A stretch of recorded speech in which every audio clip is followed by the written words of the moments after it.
நாட்டு துப்பாக்கி கலாச்சாரம் இது தமிழ்நாடா இல்லை பீகாரா? சந்தி சிரிக்கும் சட்டம் ஒழுங்கு. இன்று சேலத்தில் நிலத்தகராறில் நாட்டு துப்பாக்கியால் சுட்டதில் ஒருவர் பலி. சேலம் மாவட்டம் ஆத்தூர் அருகே நிலத்தகராறு.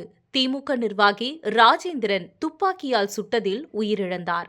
சேலம் மாவட்டம் கல்வராயன் மலை கரியகோவில் போலீஸ் ஸ்டேஷன் எல்லைக்குட்பட்ட கிராங்காடு கிராமத்தை சேர்ந்தவர் ராஜேந்திரன், வயது 45.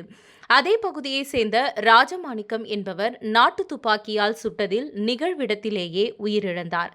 திமுக கிளை கழக செயலாளராக ராஜேந்திரன் பதவி வகித்துள்ளார். கரியகோவில் போலீசார் உடலை கைப்பற்றி பிரேத பரிசோதனைக்காக சேலம் அரசு மருத்துவமனைக்கு அனுப்பி வைத்து விசாரணை மேற்கொண்டு வருகின்றனர்.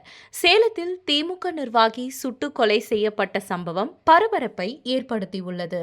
இதேபோல் இந்த வருடத்தில் இன்னும் சில சம்பவங்கள் நடந்துள்ளன.